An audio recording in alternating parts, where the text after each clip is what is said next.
Where am I looking? Yours? Okay, this one? This one? Okay. Laura, thank you so much for having me. She currently lost her voice, so we are saving her with a voice-saving ending. Thank you, Shereene. You're welcome. I enjoyed it. Thank you. Did you? You're so much fun. Oh, there came back. You're back. She's resuscitated. And therefore, see you guys later.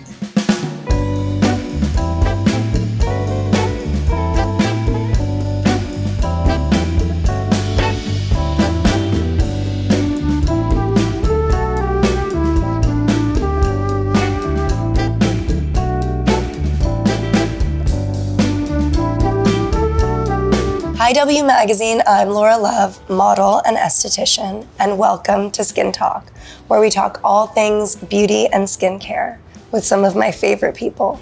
Today's episode is extra special because not only do we have an expert, we have a dear friend.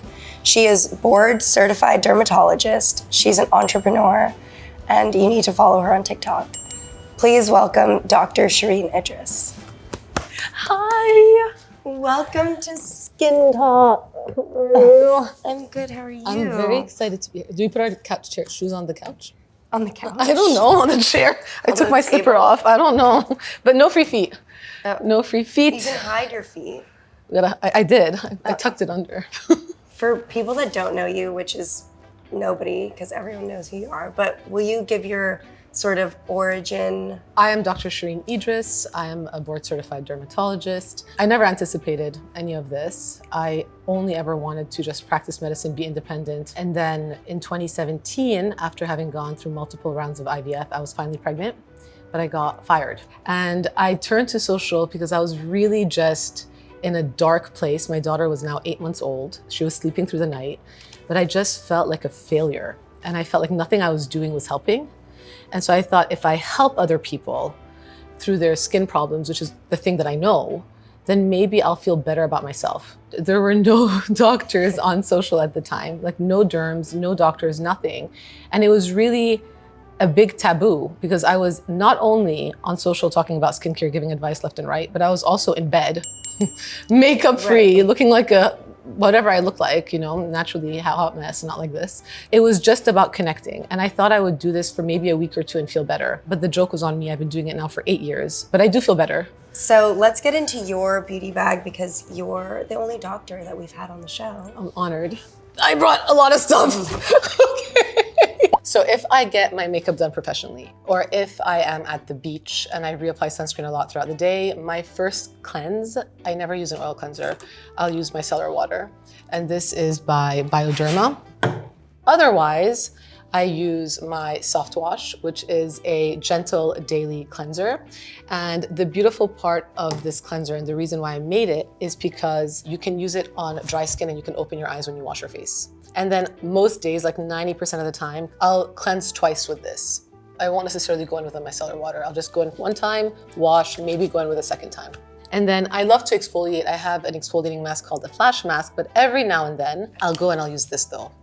This is Peter Thomas Roth. It's a 30% glycolic acid swab. I love glycolic acid. Glycolic acid is an AHA, an alpha hydroxy acid.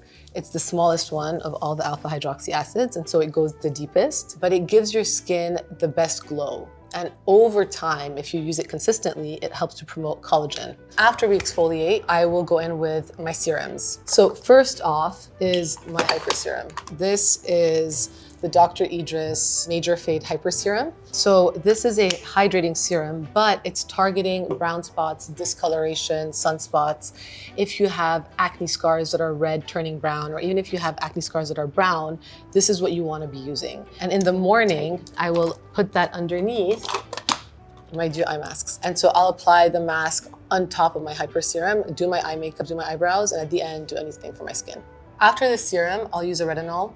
I've been playing with Paula's Choice Pro Retinaldehyde, which is not a retinol, it's a retinal. So it's slightly stronger but less intense than prescription. Do you use a prescription one also? I do, but I've been playing around, and so I've been wanting to also see how your skin responds without getting inflamed, because I am a little bit sensitive and I get flaky, especially here. So do I. So I'd rather use something consistently in the long run than use a strong one once and blow my face off. And at the end, this I use at night. not in the morning because it pills, but I do love it. It's the Allies of Skin Growth Factor Serum. And so this has peptides that allows your skin to renew itself better and to repair itself better. And it gives this sort of immediate tightening effect that's always nice to have and see. Even though you're going to bed, you're like, oh, I'm going to bed hot. You know what I mean? I'm gonna look snatched by the morning time. And then after we're done with our serums, right? We go into our moisturizers, and this is where I use the Dr. Idriss Major Fade Active Seal. It's a vitamin C moisturizer that I use in the morning and at night. And then when I'm feeling bougie, and I bought this at the Sephora sale, the smaller one, because it's so pricey. I love this I love Augustinus butter. This is their rich cream with TFC8. He created this TFC8 complex that helps regenerate your skin. And so let's say you can't tolerate a retinol at all. This is another really nice option. It's creamier. This is a serum, so it's never gonna hydrate as much, but this is a thicker cream. And so you're gonna get that effect and you're gonna hydrate your skin. And then when I get to bed, you're gonna laugh. I've had problems sleeping, and so I take magnesium at 6 p.m. to try to go to sleep by like 10. This I bought from Aloe Yoga, do not judge, but it's a magnesium reset spray. It's magnesium valerian root, and it has arnica, and I spray it on my feet and on my neck, and it really does reset me for the night. And sleeping is really gonna become part of your beauty routines, especially as you enter into your 40s and 50s. So this is by my bed before I go to bed. And then when I wake up, I depuff. And so this is an arnica serum and a roller that's also by my bedside. And it's the first thing I do when I wake up. Believe it or not, before I say hello to my husband, I roll this around my eyes. So my nighttime is usually where all the work gets done, as you can tell, but it's also my excuse to run away from my kids and lock myself in my bathroom. My morning is much faster. So in the morning, I just wake up and wash my face with water. It's usually after the depuffer in the shower. And then when I come out, I will use my serum, my moisturizer. You want the antioxidants in there, and then sunscreen. And I've been playing with this one by In Beauty Project. It's their Mineral Sun Glow SPF 43. And it has a nice little glowy effect. It's a mineral sunscreen. It's not for everyone because it can leave a white cast, but it works for the pale people in the room. And so I'll use this guy For me. in the morning over here. And I obviously throughout the day will be basting my lips, which is the lip product by Dr. Idriss, lip based. It's a duo that comes with a lip peel that I may or may not have done at night. I don't do this every night, and so I didn't mention it. But this allows, if you have any chapped or cracked lips, just to kind of exfoliate gently your lips. And then I will follow it in the morning and throughout the day with the lip based. Some people know you as a dermatologist. Some people know you as an influencer. How do you see yourself? Please do not get influenced by how I dress or what I wear. I don't view myself as an influencer. I really genuinely don't. I view myself more as a skin educator, extending what I do in my practice, but beyond the four walls of my practice, so that people can genuinely help themselves start feeling better about themselves, being more confident in their own skin, and moving forward with their lives. What inspired your skincare line? In 2020, there was a sunscreen scandal where there was a sunscreen that was being labeled a certain way, but that was not delivering on that protection. And one night, I didn't realize it at the time, I was actually febrile with COVID, so I think I was a bit delusional. I go on Instagram stories and I was like, if we can't fucking trust sunscreen, who the fuck can we trust? I went on I don't know. Again, I was delusional. And so I put a poll. I was like, should we start our own fucking damn brand together? 10,000 people, 10,000 people voted yes. And I was like, is this like a Braveheart moment? Like, should we start as brand? And so that's how I started the brand. So I incorporated a company. I was like, but wait, what am I gonna do? We're not just gonna create products to create products. Like, I'm not just trying to add extra noise in a very noisy market. And so I was like, how can I make this make sense? And I myself have melasma. I developed it when I was pregnant going through IVF. And I started this 10-step skincare routine in which quite literally, I had 10 to 12 different products all trying to target pigmentation. And I thought, this is nuts. If we can simplify this in a way that you can incorporate it into a crazy routine or not, but still get results, people will really be helped. There were 10 to 12 different actives that I wanted to incorporate into 3 simplified products that you could do every single day and get in and out of the door. So that's how I started with the Major Fade line. Is melasma a hard skin condition to treat? Melasma is a bitch. She comes and she goes. She's hyperactive. She can be extremely aggressive. It can then go silent for months. decide to wake up one day out of the blue, the most important thing that you could do when you have melasma is be very consistent with an over-the-counter skincare routine that targets pigment. But when you see it flare up, do not hesitate to jump onto the prescription, because you can only treat it with prescription, which is hydroquinone. But hydroquinone is a treatment that you cannot be on forever. You have to take breaks, you have to cycle it. And so the goal, if you have melasma, is to keep your pigment as quiet as possible all the time, so that if you have a flare up, it doesn't take over your face. But like, can a laser treat it? And that's a huge misconception. A lot of people go straight to lasers to treat it. Laser treatment, whether you're talking about melasma or sunspots, which is damage under the surface of the skin that's going to be there forever, is like getting liposuction, but you're not going to the gym. So your skincare routine is your gym. The laser is the lipo. And so I only do lasers on patients with melasma after I know that they know how to treat their skin, either through over-the-counter, prescription, or even pills. Now I'm gonna play a game with you. Okay. I'm gonna make you rate these procedures on a scale of 1 to 10, 10 being the best, 1 being the worst. If I don't like it, should I take a flower and throw it at you? Yes, just punch me in the face. No. CO2 laser. These are so hard. You can't be absolute with this. For the right person, a 10. For the wrong person, overall, a 0. I think it's a 7, and that's an average. For the right person who's older, who has lines, who's not trying to do this at 25, it's like a 10. But if you are 20 and you're trying to do CO2 lasers and you hardly have any lines, but you're trying to get that glass skin, it's a 0. Morpheus 8. You know, Morpheus 8 got a lot of bad rep, but for the right client, it can be really nice. Like, let's say someone does not want to go under the knife and they have skin laxity. It's one tool to help tighten your face and to give the effect of proportionality to your face. It's microneedling with heat that helps you contract your skin and tighten your skin. Heat can melt fat. So making sure you find a provider who goes less intense, less deep, maybe a little bit more regularly, and is using this tool as part of other tools to help you achieve the look that you're trying to achieve, is the provider for you. Botox. I mean, Botox is great. 10. Yeah, 11, 10, 12. 12. Botox is great. I don't believe in preventative Botox. I think you start when the lines appear and they start to bother you. You do not start when you are worried about the lines appearing. Microneedling with PRF. Obsessed. I'll give it like a 9. Oh. Okay, PRF is when you take your blood, you spin it, you inject it. And I like to compare it to like a skin fertilizer to help strengthen your tissue.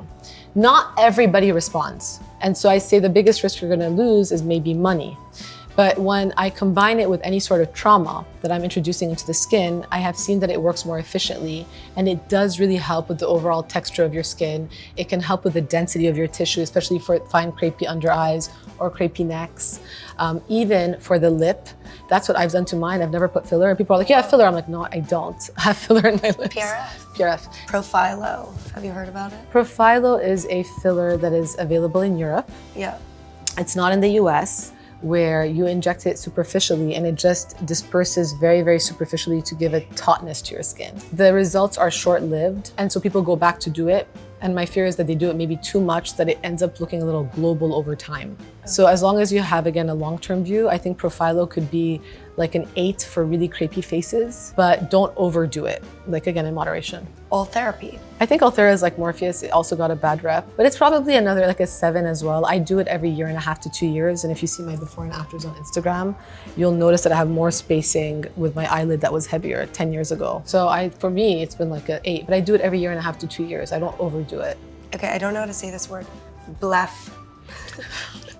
A blepharoplasty. I love you. Blepharoplasty. Eye surgery for me can make a big difference in a person's confidence. I think it's a 9.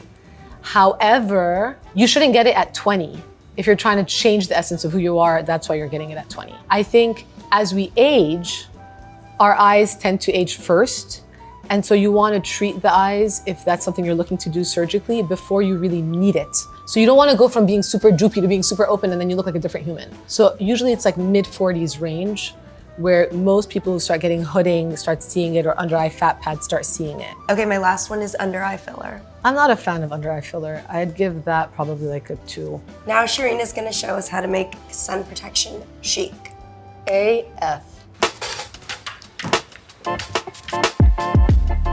Hi W Magazine, I'm Dr. Shereene Idriss, and today I'm going to be showing Laura Love how to make chic sun protection your day job. Everyone thinks sun protection is just sunscreen, but sunscreen alone is just one part of how do you become more sun smart. So number one, are you guys ready? We don't need to spend money. We open our phone. We check the weather app in our phone. We look for the UV index. If it is higher than 3, you're going to be protecting your skin like it's your job that day. But you can also be smart about it. So between the hours of 10 a.m. and 3 p.m., the sun is the strongest. So if you do not want to wear sunscreen, let's say, avoid the sun during those hours. Number 2, you can get yourself a stylish UV visor. Now, if Christian Dior made this, I just made it better. This is the Dr. Idriss UV visor. And we don't call it white at W Magazine, we call it off-white. Band and counterband, I don't know if that's correct wording, but the inside, ladies, is black. So do not worry, we're not gonna get that dirty. So that is a UV visor. Oh my God. Look how chic. Wait. Laura is modeling our 2020-25 UV visor by Dr. Idriss. And the best part of this visor is not only does it, you can lift it, you can model, lift it up and bring it down. So if you want to play tennis. This I look like, what are those? Pickleball. Honestly, you guys laugh, but I swear to you, this has been the best conversation starter at parties, and it has broken the ice, and I have made unwanted friends because of it. So that is step 2. Step 3 has already launched as well, and I do not sadly have it here, but it looks something like this. It is a UPF rash guard.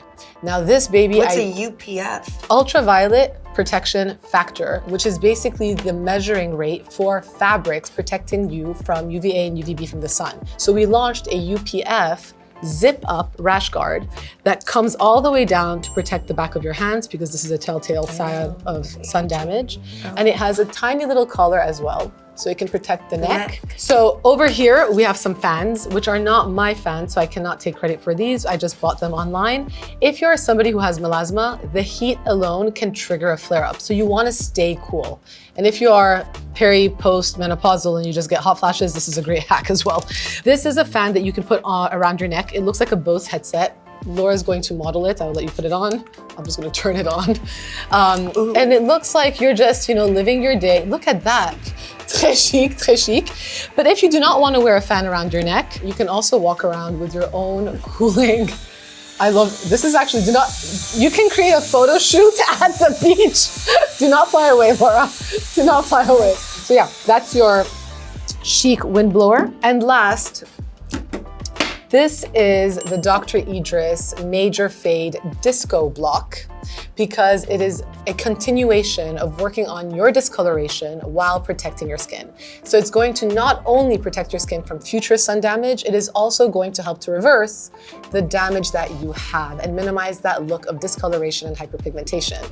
It is fragrance-free. It is an SPF 50. It has 0 white cast, and it comes in a lavender color to reflect and to help blur any sort of discoloration and hyperpigmentation. So it minimizes the look of your brown spots instantly while giving you a little bit of a glow, and it's gonna work long-term to help minimize— Can I put it on my face? Absolutely. And it's gonna help to minimize the look of brown spots as well as protect your skin so that you do not develop worsening brown spots. So everything you're seeing on our beautiful model Laura, from the rash guard— to you anymore. I know, it's okay, you just do your thing. From the rash guard to our UPF in our little picture over here, to our sunscreen, our Major Fade Disco Block, are all available on dridriss.com. My entire family's gonna laugh, because this is actually like how I would love to live my life. But it's chic. Just listen, mask on if Dior did it, so can we, right? Thank you so much for coming today. Thank you for having me. We learned so much. Oh, I love that. And if you didn't learn anything, just wear the damn sunscreen. Let that be the takeaway. Bye, W Magazine, and I will see you guys on the social spheres. Thank you guys so much for watching. I hope you enjoyed it. Don't forget to subscribe to our YouTube channel and follow us on Instagram and TikTok so you don't miss any new episodes of Skin Talk.